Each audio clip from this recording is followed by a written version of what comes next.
বাচ্চাটার জন্য দোয়া করবেন, আমার বাচ্চাটা যেন ভালো থাকে। অনেক কম সময় চলে গেছে,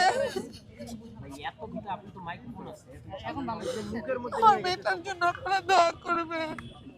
আপনারা বেশি বেশি করে দরুদ পড়বেন।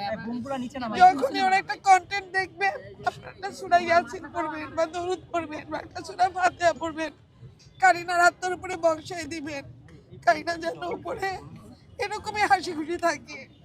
কারিনা কথা বলার আগে হাসতো, শরীরে কষ্ট নিয়ে এনার্জি কম, এই সেই, সবার চেয়ে ওর এনার্জি বেশি। সবাইকে হাসাচ্ছে, সবাইকে নাচাচ্ছে। আমাদের বাসার হাট চলে গেছে, আমার দুইটা ছেলে আছে, আমার হার্টই নাই, আমি চলবো কেমনে, ওদেরও নাই। আপনারা কাইনা যদি কখনো কোনো অন্যায় করে থাকে, কোনো কিছুতে আপনাদের যদি অপছন্দ হয়ে থাকে, কাইনাকে মাফ করে দিন, কাইনার জন্য দোয়া করেন। আর আপনি দুইটা বোম নিচে নামান লালগুলা জুলাইতে যা হয়েছে সেগুলো কিন্তু আপনাদের সবারই, আপনারা সবাই প্রতিহত করেছেন, কারণ এই জিনিসটা ভালো লাগে না। আর আমাদের একটা ভিডিও আপলোড করা হয়েছে, সেটা আমরা কোনোদিনই গণভবনে যাই না, আমি ওর বাবা কেউ গণভবনে যাই না।